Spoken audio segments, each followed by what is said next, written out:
5장 사람을 닮은 모습으로 전쟁 악령을 만난 후에 나의 안내자들은 나에게 2등 또는 계급상 2번째로 가장 강력한 악령을 보여주러 갔습니다. 나는 그의 모습을 보고 깜짝 놀랐습니다. 인상 깊었던 전쟁 악령들을 본 후에 2등 악령에 대해 들었을 때 나는 내가 봤었던 것보다는 뭔가를 더 기대하고 있었습니다. 우리가 이 무리에게 갔을 때 그가 지적되었는데 그가 내가 기대했었던 것과는 전혀 달랐기 때문에 나는 깜짝 놀랐습니다. 탐욕의 영의 모습, 그것은 마치 내가 보통 사람을 보고 있는 것 같았습니다. 세상의 어떤 사무실이라도 들어가 보면 이런 사람을 만날 수 있었을 것입니다. 그는 미국의 어떤 작은 마을의 거리에서도 만날 수 있을 만한 보통 사람처럼 정말로 가장 평범해 보였습니다. 그에게 그의 큰 권세를 보여줄 만큼 뛰어난 것은 없었습니다. 그의 옷조차 평범했습니다. 나는 그의 옷이 무엇이었는지는 모르겠지만 그것은 보통의 값싼 재색 양복처럼 보였습니다. 강철만큼 차가운 눈, 이 특정 악령은 보통의 살찐 백인을 닮았습니다. 그의 머리 위에 머리카락처럼 보였던 것은 모래색이었고 다소 가늘었습니다. 내가 그의 얼굴을 살펴보았을 때 그는 강철만큼이나 차가운 눈으로 나를 노려보았습니다. 나는 그의 입가에서 옅은 미소를 보았는데 그렇게 사나운 이가 그렇게 온화하게 보일 수 있다는 것을 믿기가 어려웠습니다. 선량한 남자. 나는 내가 명령체계에서 프린스 바로 아래 2번째인 부사령관을 보고 있다는 것을 깨닫기 시작했습니다. 그는 이 마지막 시대에 사탄이 따도록 세상을 잘 익은 조건으로 집어넣는 책임을 진 자였습니다. 네, 나는 탐욕 악령을 만났을 때 깜짝 놀랐습니다. 지금 돌아보면 나는 어떻게 이 온화한 모습의 영적 존재가 일하는지를 알 수 있습니다. 그의 이미지는 선량한 남자의 모습이었습니다. 그들의 모양과 형태가 그들의 전문 영역을 가리킨다는 것을 이제 기억하십시오. 이 선량한 남자는 그의 이미지가 너무나 사회에 받아들여지기 적합하기 때문에 자신의 업무를 수행하기가 쉽습니다. 어떤 악령들은 사람을 만족시킬 가짜 이미지를 만들기 위해 열심히 일해야 하지만 이 악령은 그렇지 않습니다. 절대 그렇지 않습니다. 그는 원조 선량한 남자입니다. 나 자신의 삶을 돌아보고 내가 어떻게 스스로를 선량한 남자라고 여겼었는지를 봤을 때 나는 이 악령이 거기서 일하고 있었다는 것을 압니다. 나와 내 것 먼저.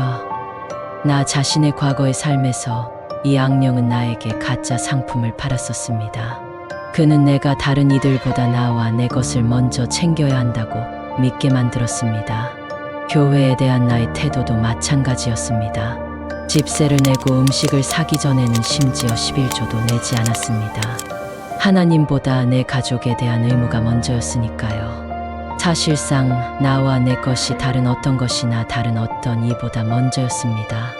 돌아보면 나는 내 삶에서의 이기심을 볼 수 있는데 그것은 탐욕의 부산물입니다. 탐욕의 악령은 양복을 입은 보통 사람을 닮았습니다. 탐욕의 악령은 내가 내 이웃만큼 수준 높게 살 권리가 있고 내 가족이 이 물리적 세상에서 내 이웃의 가족들이 가지고 있는 것과 똑같은 것들을 가질 권리가 있다는 생각을 하도록 속였습니다. 그 모든 세상 물건들을 가지기 위해서 나는 부업을 하거나 시간 외로 일을 해야 했습니다. 나는 돈이 없었습니다. 나는 기독교인이라고 고백하고 있었기 때문에 돈을 훔칠 수는 없었습니다. 그래서 내가 돈을 얻을 수 있는 유일한 방법은 추가의 돈을 벌기 위해 추가로 일하는 것뿐이었습니다. 높은 생활 수준을 즐길 수 있는 정도의 수입을 유지하기 위해서 수년 동안 나는 한 주에 80시간에서 100시간을 일했습니다. 사탄이 내 양심을 달래주었다. 이것에 대해 내 양심이 나를 괴롭힐 때면 사탄은 나에게 기성적인 변명을 주곤 했습니다. 하나님은 이해하신다. 청구서들을 지불하기 위해서 내가 이것을 해야 한다는 것을 그는 아신다. 그러나 내 양심은 계속 이렇게 말했습니다. 이것은 잘못되었다. 너의 아이들이 잘하고 있는데 너는 거기에 없다. 너는 항상 일을 하고 있다. 그러나 그 오랜 악령은 나에게 계속 말했습니다. 하나님은 이해하신다. 그는 내가 일해야 하고 청구서를 지불해야 한다는 것을 아신다. 그 변명의 유일한 결점은 내가 하나님 앞에 섰을 때 그분이 이해하지 않으셨다는 것입니다. 사실상 그분은 나에게 예배의 삶이라고 부르면서 내가 살았었던 이런 종류의 삶은 그분에게 혐오스럽다고 하셨습니다. 하나님께 혐오스러운 것. 많은 사람들이 이 부분의 간증을 이해하지 못합니다. 나는 하나님께서 여러분의 삶에서 어떻게 일하실지를 말하려고 하는 게 아닙니다. 나는 단지 내 삶에서 그분이 무엇을 하셨는지를 말하는 겁니다. 내가 그런 종류의 삶을 살았었던 것이 잘못이었다는 겁니다. 여러분에 관해서는 여러분이 직접 하나님과 이 문제에 대해 매듭을 지으셔야 합니다. 탐욕의 악령은 세계 경제를 파괴시켜야 한다. 내가 이전에 진술했듯이 탐욕의 악령의 주된 기능은 세계의 경제를 파괴하는 것입니다. 그는 또한 사람들의 도덕성을 파괴하기 위한 그들의 업무의 불가촉자들과 함께 사용됩니다. 전 세계의 시장들을 볼 때 그의 성공이 어느 정도 보입니다. 전 세계적 소비자 상품들의 가격을 볼 때 우리는 그것이 어디에서 멈출지 궁금합니다. 나는 그것이 오늘날 우리가 알고 있는 이 세상에서는 멈출 거라고 생각하지 않는데 성경이 그것과 관련해서 분명하다고 생각하기 때문입니다. 세계 경제는 바닥 수준에 있는 사람들이 자신들을 구해줄 사람을 찾아 외칠 정도로 너무나 절망적인 상태에 있어서야 합니다. 적그리스도가 따기 전에 세계가 무르익어야 합니다. 세계는 공포, 폭력, 범죄 그리고 도매금의 부도덕성으로 가득 차야 합니다. 그러면 세계가 무르익게 될 것입니다. 들을 귀가 있는 자는 들으십시오. 라디오, 텔레비전, 신문에서 그 똑같은 모든 표징들을 보십시오. 적그리스도를 위해서 세계가 무르익는 것과 관련해서 우리가 어디쯤 서 있다고 생각하십니까? 두 번째 무리 중 다른 악령들. 탐욕의 악령과 같은 무리에 있는 다른 악령들은 증오, 정욕, 분쟁, 그리고 그런 급의 몇몇 다른 악령들입니다. 우리가 증오의 악령이 일하는 증거를 봅니까? 우리는 사람들이 서로 죽이면서 예수님의 이름으로 그것을 행한다고 말하는 것을 봅니다. 아일랜드 국가에서 우리는 사람들이 예수님의 이름으로 집에 화염 폭탄을 던지고 여자들과 아이들을 죽이는 것을 봅니다. 이제 내가 여러분에게 묻겠습니다. 무슨 영이 이것을 선동했을까요? 분명히 예수님의 영은 아니었습니다. 우리는 이란에서 사격 분대들이 매달 수백 명을 쏘면서 이것을 하나님의 이름으로 하고 있는 것을 봅니다. 이것이 성령의 역사일까요? 아닙니다. 나는 여러분에게 이것이 증오의 영의 역사라고 말해드립니다. 분쟁. 분쟁의 악령은 어떻습니까? 우리가 그의 역사의 증거를 봅니까? 이 증거를 보기 위해 할 일은 지역 교도소를 지나가기만 하면 됩니다. 거기서 우리는 자기 가족들과도 사이좋게 지내지 못해서 온 많은 사람들을 봅니다. 그의 사역의 더 큰 증거는 오늘날 우리 교회들의 대부분의 회중들 속에서 발견됩니다. 교회의 구성원들이 사이좋게 지내지 못할 때 나머지 세상은 어떠리라고 생각하십니까? 부도덕성. 사탄은 잘 준비되어 있다. 부도덕성은 어떻습니까? 불가촉자 등급들과 함께 일하는 정욕의 악령이 온 세상. 사람들의 도덕성을 끌어내렸습니다. 심지어 종교 조직조차도 이런 상태에 대해 외치지 않는 것을 보는 것이 얼마나 슬픈 일인지요. 왜 좋은 기독교인으로 보이는 사람들이 그런 엄청난 부도덕성에 대해 공개적으로 외치지 않는 걸까요? 그것은 그들이 공개 여론을 통해 사탄에게 억눌려 있기 때문입니다. 오늘날 한 무리가 부도덕성에 대해 말하려고 시도할 때 그들은 잘 조직된 공정 미디어에 의해 공세를 받습니다. 사탄은 오늘날을 위한 준비가 잘 되어 있습니다. 여러분도 그만큼 준비되어 있습니까? 하나님의 말씀에 대한 지식. 이런 악령들이 실제가 아니라고 생각하시는 분들은 자신이 무슨 말을 하는지를 모릅니다. 더욱이 여러분은 이 마지막 때의 공격에 있어서 그들과 관련된 성경의 예언들에 대해 익숙하지 않습니다. 그들은 예정대로 아주 잘 맞춰가고 있습니다.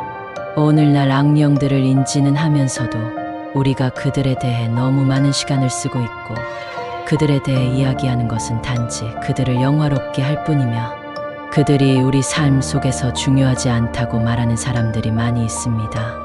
그 자체가 기독교인들에게 악령들을 경시하게 하고 나머지 세상에게 자신들이 실제가 아니라고 보이게 만들려는 마귀들의 잘못된 교리들 중에 하나입니다. 우리가 우리의 모든 시간을 그들을 폭로하는데 쓴다 해도 여전히 부족할 것입니다. 성경은 하나님의 말씀의 진리에 대한 지식이 없는 사람은 누구든지 사탄이 뜻대로 사로잡을 수 있다고 말합니다. 디모데후서 2장 26절. 하나님의 말씀의 진리에 대한 지식은 사탄과 그의 악령들의 역사에 대한 지식을 포함합니다. 하나님의 말씀의 진리에 대한 지식은 사탄을 대적하는 이 싸움에서 중요합니다.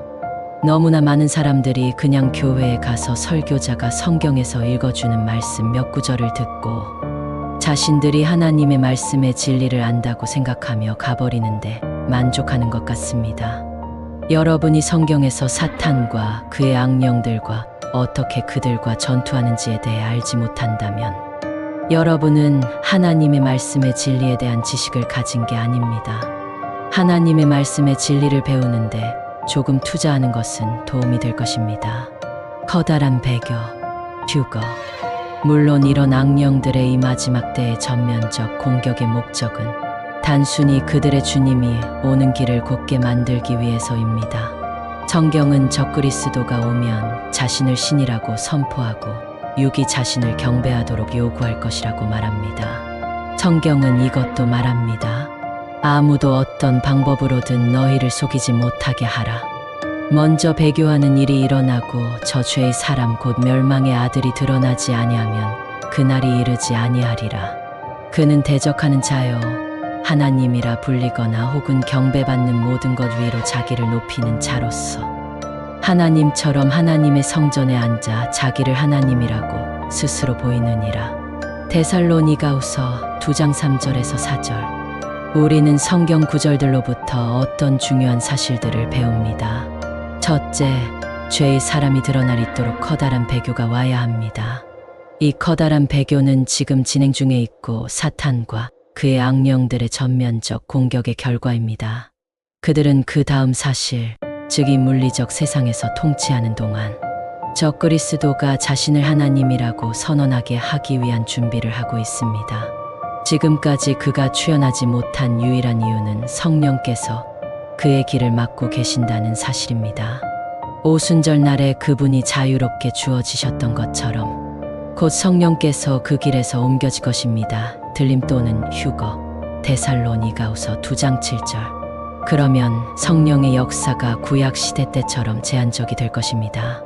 모든 육체 위에 자유롭게 주어졌던 성령의 부으심은 교회 시대의 기간을 위한 것이었기 때문입니다. 그러므로 사탄은 노력해서 그의 목적을 성취할 수 있는 자유가 더 많아질 것입니다. 선량한 남자들을 조심하라. 이 장을 마무리하면서 여러분에게 한마디의 경고를 하겠습니다. 선량한 남자들을 조심하십시오.